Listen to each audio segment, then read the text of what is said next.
Hi friends, இன்றைக்கி நம்ம இந்த தீபாவளிக்கு ரொம்பவே சூப்பரான குண்டு குண்டு குலாப் ஜாமுன் எப்படி நம்ம விரிசல் இல்லாமல் சாஃப்டாக செய்கிறதுன்னு பார்க்கலாம். இதுக்கு நான் எம்டிஆர் பிராண்டு தான் எடுத்திருக்கேன். நீங்கள் எந்த பிராண்டு வேணாலும் எடுத்துக்கலாம். இப்போது 2 பேக்கெட்டையுமே நான் ஒரு பவுலில் சேர்த்துட்டேன். இப்போ இது எல்லாத்தையும் பார்த்திங்கன்னா பால் கொஞ்சம் கொஞ்சமாக தெளித்து, காய்ச்சின பாலாக இருந்தாலும் சரி, காய்ச்சாத பாலாக இருந்தாலும் சரி, கொஞ்சம் கொஞ்சமாக தண்ணி பால் தெளித்து பிசையணும். நீங்கள் தண்ணி ஊற்றி பிசையிறதுனாலும் நம்ம பிசைஞ்சிக்கலாம். பால் சேர்த்து பிசையும்போது நல்லா சாஃப்டாக இருக்கும், ரொம்ப டேஸ்ட்டாக இருக்கும். ஸோ கொஞ்சம் கொஞ்சமாக பால் விட்டு இந்த மாதிரி சாஃப்டாக பிசைஞ்சு எடுத்து வச்சுக்கோங்க. இப்போ பிசைஞ்சு வச்ச மாவு நமக்கு ஊறணும்னு அவசியம் இல்லை.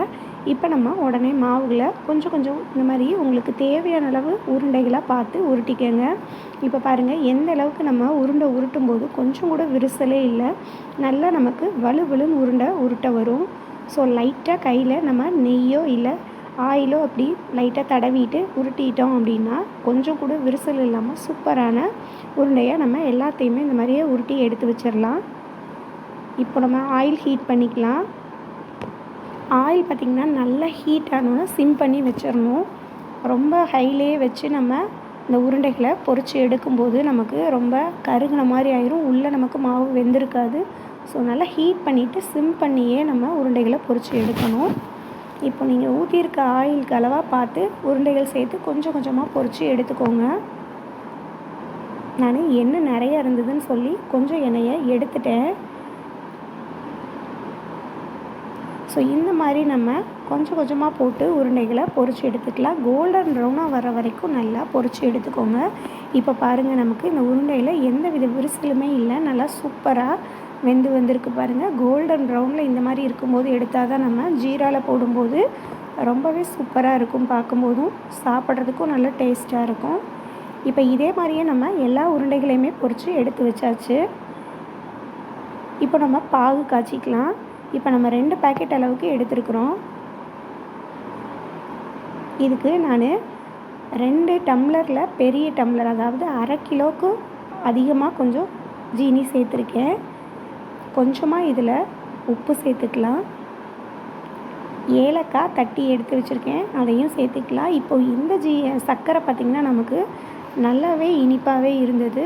ஸோ நீங்கள் இதே அளவே சர்க்கரை எடுத்துக்கிட்டோம் அப்படின்னா நமக்கு கரெக்டாக இருக்கும், சூப்பராக இருக்கும். நம்ம இனிப்பு கம்மியாக போட்டோம் அப்படின்னா சீக்கிரமே நமக்கு ஜாமுன் ஒரு மாதிரி கெட்டு போகிற மாதிரி ஆயிரும். ஸோ எப்பயுமே ஜாமுனுக்கு நல்லா இனிப்பு அதிகமாக சேர்த்து செஞ்சோன்னா மட்டும்தான் கெட்டு போகாமல் இருக்கும் நமக்கு 1 வாரம் வரைக்குமே.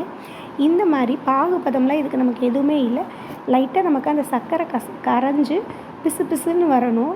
இந்த மாதிரி சர்க்கரை பிசு பிசுப்பாக வரும்போது நம்ம ஸ்டவ் ஆஃப் பண்ணிடலாம். நல்லா கொதிக்க விட்டுறணும். கரெக்டாக ஒரு 1/2 அன் ஹவர் டைம் வச்சுக்கோங்க. பாருங்கள், இப்போது நமக்கு நல்ல பாகு நல்லா கொதிச்சிருச்சு, சர்க்கரை நல்லா கரைஞ்சிருச்சு.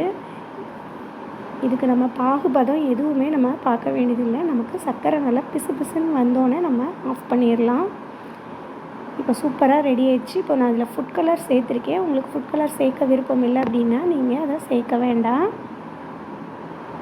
இப்போ சூடாகவே ஜாமுன் நம்ம அதில் போட்டுடலாம், இல்லை ஆறியே நீங்கள் சேர்க்கணுன்னாலும் சேர்க்கலாம். இப்போ பாருங்கள், நமக்கு ஜாமுன் ரொம்ப சூப்பராக இருக்குது. நான் பொரித்து எடுத்த உடனே அப்படியே சூடாக தான் போட்டுட்டேன். ஆனால் அவ்வளோ ஒரு சூப்பராக ஆறினோன்னா சாப்பிட்றதுக்கு ரொம்ப சாஃப்டாக ஜூஸியாக அவ்வளோ சூப்பராக இருந்தது.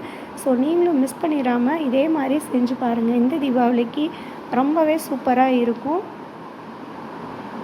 பாருங்கள், பார்க்குறதுக்கே எவ்வளோ சூப்பராக இருக்குதுன்னு. இப்போ நம்ம நைட்டு போட்டு வச்சோன்னா காலையில் சாப்பிடும்போது நல்லா ஊறி நமக்கு ஜூஸியாக இருக்கும் சாப்பிட்றதுக்கு. இப்போ பாருங்கள் எந்த அளவுக்கு ஜாமுன் ஊறிடுச்சுன்னு பாருங்கள்.